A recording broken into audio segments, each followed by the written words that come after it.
Hello students, इससे पहली वाली लेक्चर वीडियो में हमने बोर का परमाणु मॉडल समझा था और आज की क्लास में हमें हाइड्रोजन के लिए बोर का परमाणु मॉडल पढ़ना है।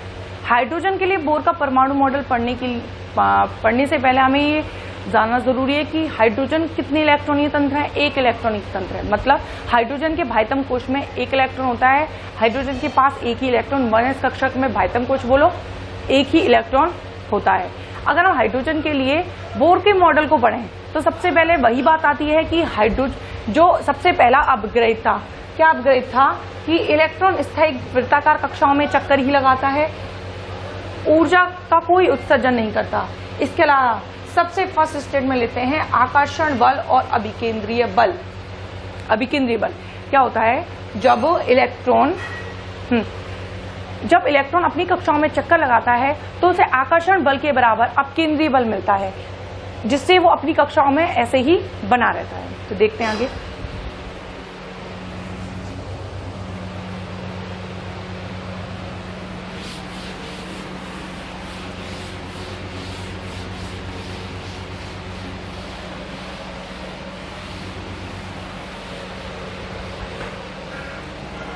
हमें क्या करना है? फर्स्ट स्टेटमेंट के अकॉर्डिंग आकर्षण बल बराबर किसके करना है? अपकेंद्रीय बल के। अपकेंद्रीय क्या होगा? आकर्षण बल बराबर के ZE square upon R square. किसके बराबर है? mv square over R। ये आ गया। इसके बाद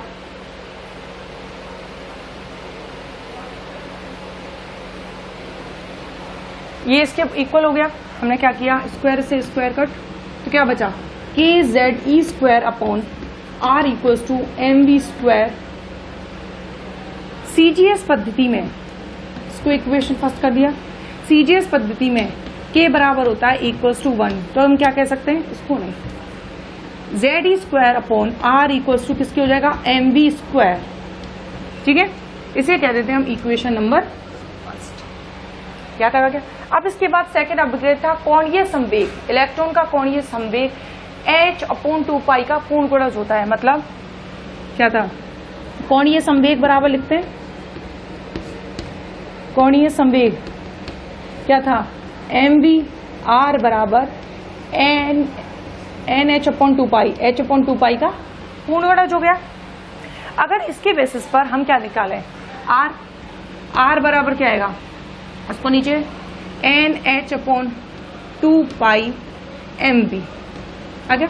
अब इस r की वैल्यू को हमें इक्वेशन फर्स्ट में पुट करना है। इक्वेशन फर्स्ट में रखेंगे, ठीक है।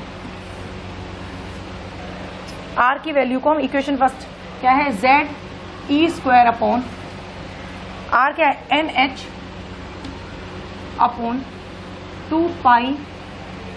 mv बराबर nh/2π। ये आ गया, ठीक है। mv स्क्वायर आएगा, mv स्क्वायर। अब इसके बाद क्या करते हैं? इसको सॉल्व कर लेते हैं। ZE स्क्वायर nh ऊपर चला गया, क्या आ गया? 2π mv equals to mv square. क्या तक आ गया? m से m गया, v से v, तो ये क्या आ गया? ZE square 2π upon nh equals to v। v बराबर ही आ गया, ठीक है। अब ये सब अभी हम क्यों कर रहे हैं? क्योंकि हमें त्रिज्या निकालनी है, कक्षा की त्रिज्या। तो इसके बाद अब हमें क्या करना है? जो इक्वेशन फर्स्ट है, इक्वेशन फर्स्ट के राइट हैंड साइड पे, राइट हैंड साइड ये, इसमें m का ऊपर मल्टीप्लाई, ऊपर और नीचे m का मल्टीप्लाई करना है। तो क्या आएगा? लेट्स सी, इसको छोड़ देते हैं, यहां तक क्लीन करते हैं। तो क्या आएगा? r।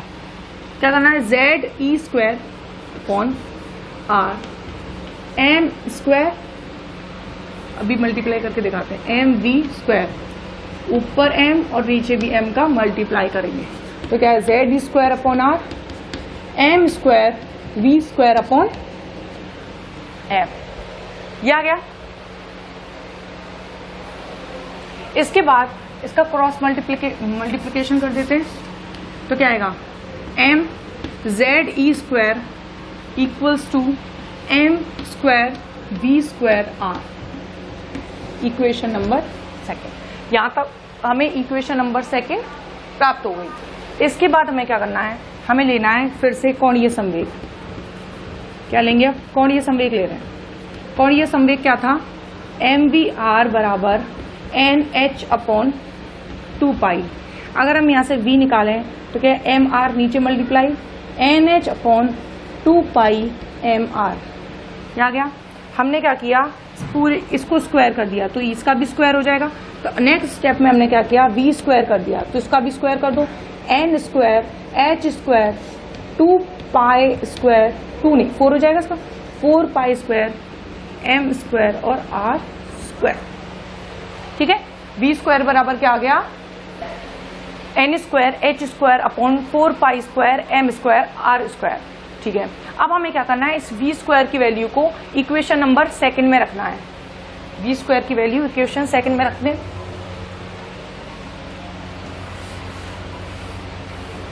काम आएगा तो मैं नोट कर लूंगी। ठीक। v स्क्वायर की वैल्यू इक्वेशन सेकंड। ठीक है, इसे हम सेकंड लिख देते हैं। इक्वेशन सेकंड में रखते हैं। इक्वेशन सेकंड ये क्या है, एम जेड ई स्क्वायर बराबर M square V square. V square की क्या है, एन स्क्वायर एच स्क्वायर, ऊपर अभी आर रह गया था, 4 पाई स्क्वायर एम स्क्वायर और ये आ जाएगा।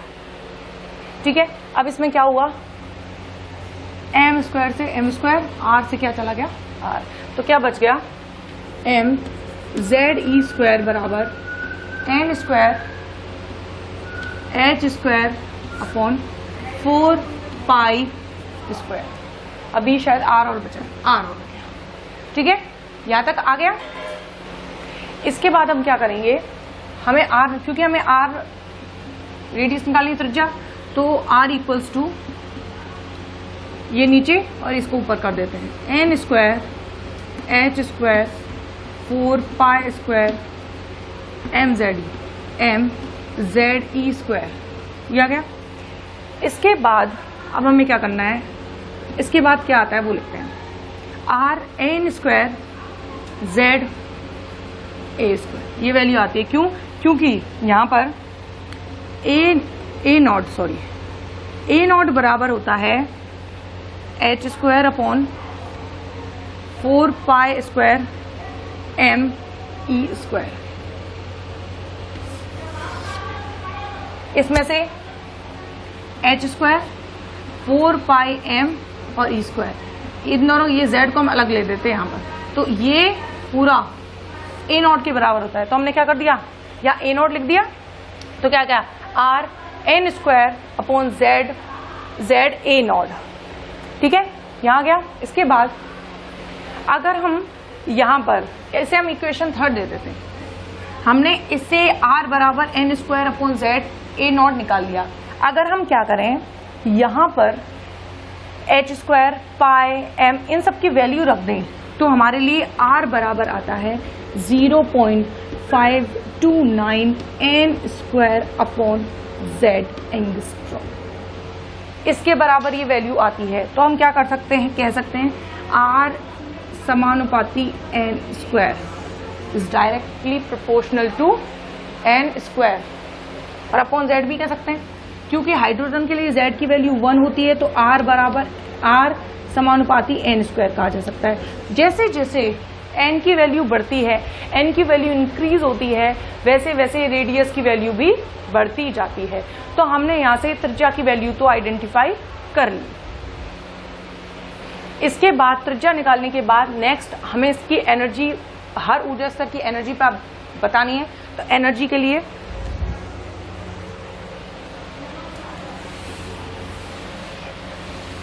कुल एनर्जी, टोटल एनर्जी बराबर होती है गतिज ऊर्जा प्लस स्थितिज ऊर्जा। तो क्या करेंगे हम, एनर्जी, टोटल एनर्जी E बराबर क्या होती है,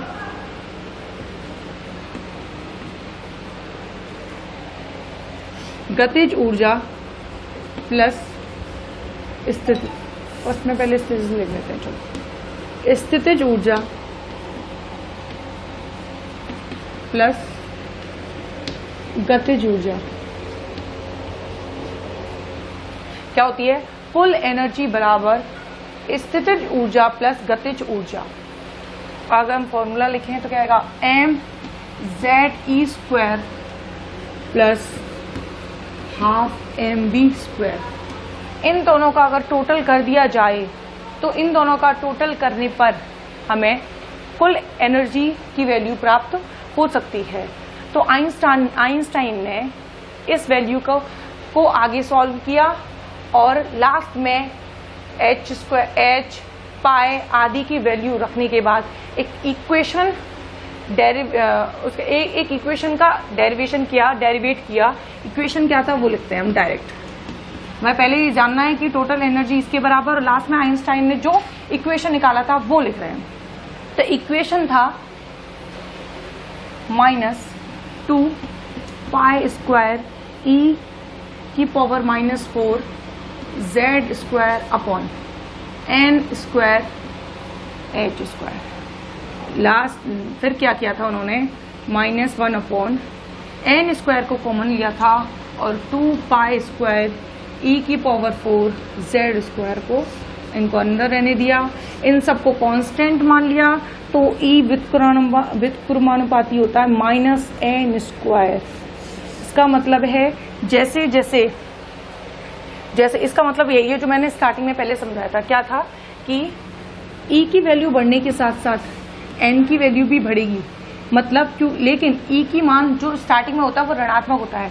तो ऋण से जैसे पहले था -5 फिर हो गया -4, तो बढ़ तो रहा है, -3 -2 इस तरह से बढ़ता जाएगा। और लास्ट में जब N की वैल्यू क्या हो जाएगी, अनंत हो जाएगी, तो उस कंडीशन में E की वैल्यू किसके बराबर हो जाएगी, 0 के बराबर हो जाएगी। ये स्टेटमेंट मैंने जब बोर का परमाणु मॉडल स्टार्टिंग में समझाया था तो ये बताया था, क्योंकि जो एनर्जी होती है वो ऋणात्मक रूप में, क्या है, ऋणात्मक रूप में है।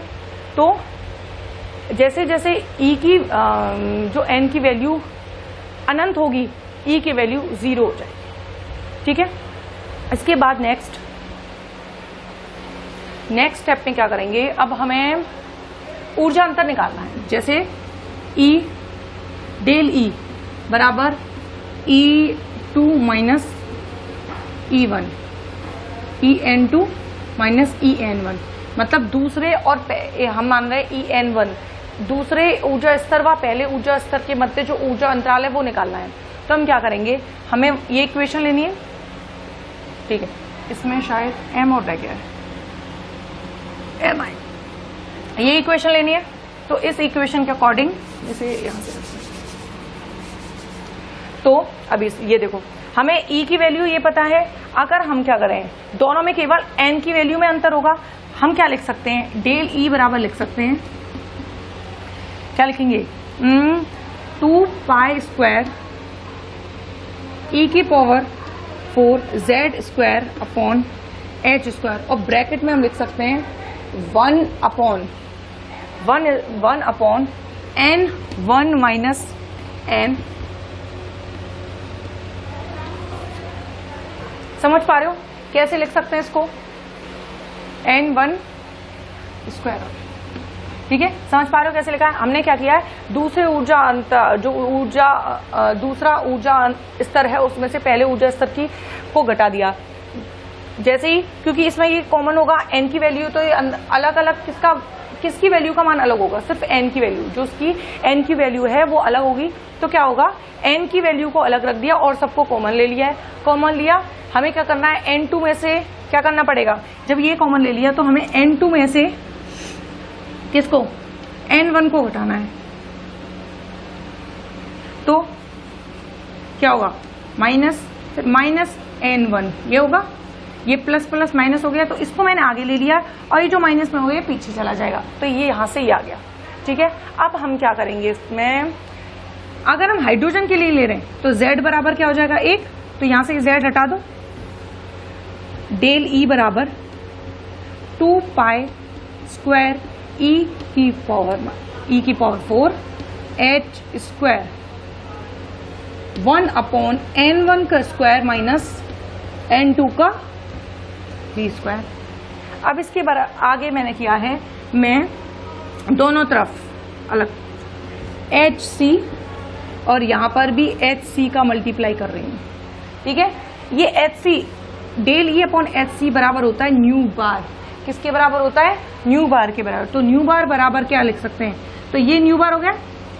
ठीक है, इसको हम न्यू बार लिख सकते हैं। फिर अगर मैं यहाँ देखूं तो यहाँ एक एच और यहाँ 2, इनका मल्टीप्लाई करेंगे। पहले हम लिख देते हैं इसको 2 पाई स्क्वायर ई की power 4 upon H Q C और ब्रैकेट में 1 अपॉन n1 का स्क्वायर माइनस 1 अपॉन n2 का स्क्वायर।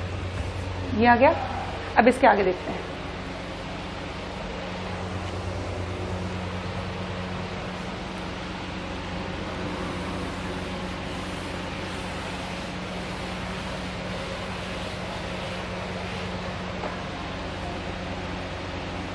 न्यू बार। अब हम क्या करेंगे, ये जो न्यू बार, यहाँ न्यू बार बराबर क्या हो गया? 2 पाई, एक होता है आर एच, आर एच बराबर होता है 2 पाई स्क्वायर ई की पावर 4, या एम हो रहा है, इस एम को हम बार बार भूल जाते हैं। उसमें भी एम था और यहाँ पे भी एम है, यहाँ भी एम है, इस एम को भूल जाते हैं हम बार बार। तो क्या है? 2 पाई स्क्वायर एम स्क्वायर और एच क्यूब सी। ये जो होता है ना, ये वैल्यू आर एच के बराबर होती है और ये आर एच होता है रिडबर्ग स्थिरांक।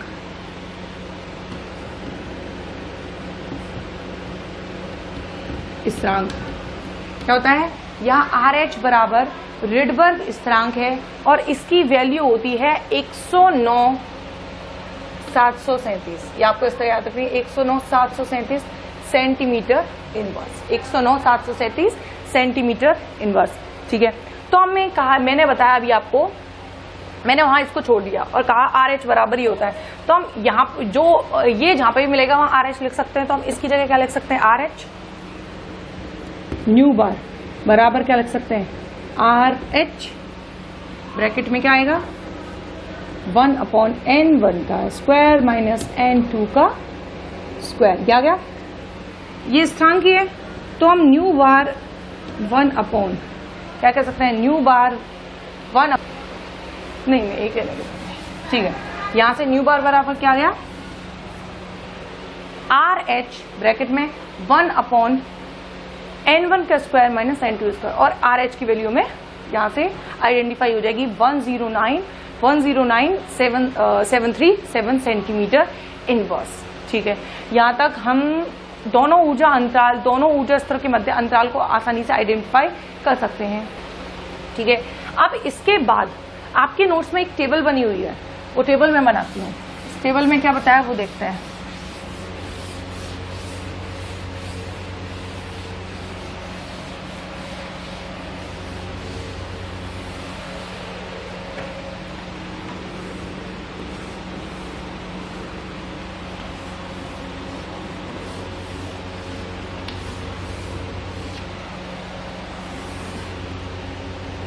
यहाँ पर है इलेक्ट्रोमैग्नेटिक वेव्स। कौन सी इलेक्ट्रोमैग्नेटिक वेव्स यूज होती है? n2 का मान, n1 का मान और जो स्पेक्ट्रमी श्रेणी है वो। ठीक है, तो सबसे पहले श्रेणी हम बनाते हैं लाइमन। तो यहाँ कौन सी है सबसे पहली? लाइमन।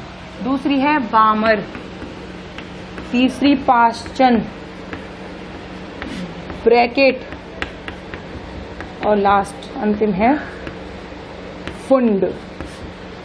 इन सभी के लिए n1 की वैल्यू 1, 2, 3, 4, 5, लेकिन n2 की होती है 2, 3, 4 डॉट डॉट डॉट, इसकी होती है 3, 4, 5 dot dot dot, 3, 4, 5, 6 dot dot dot, 5, 6, 7 और यहाँ 6, 7, 8। ठीक है, इसके बाद नेक्स्ट है, अगर हम पराबैंगनी श्रेणी की बात करें तो ये इलेक्ट्रोमैग्नेटिक, तो इसमें आती है पराबैंगनी दृश्य, यूवी या फिर विजिबल। इसमें होती है IR, IR, IR, IR। ठीक है, इस तरह। तो इसको बनाने का मेरा मतलब ये था कि अगर हम हाइड्रोजन है, हाइड्रोजन में इलेक्ट्रॉन है, ऊर्जा अंतर है। जब हाइड्रोजन के लिए स्पेक्ट्रम बनाए जाते हैं तो स्पेक्ट्रम बनते हैं, तो उसमें स्पेक्ट्रमी लाइन बनती हैं, या आप 12th क्लास लेवल पे भी पढ़ चुके हैं, पास्चन, बामर, ब्रैकेट, फुंड, ये सब पढ़ चुके हैं। तो जब ये श्रेणियां स्पेक्ट्रम बनाए जाते हैं तो स्पेक्ट्रम में ये स्पेक्ट्रमी श्रेणियां बनती हैं, जिसमें स्पेक्ट्रमी लाइनें बनती हैं।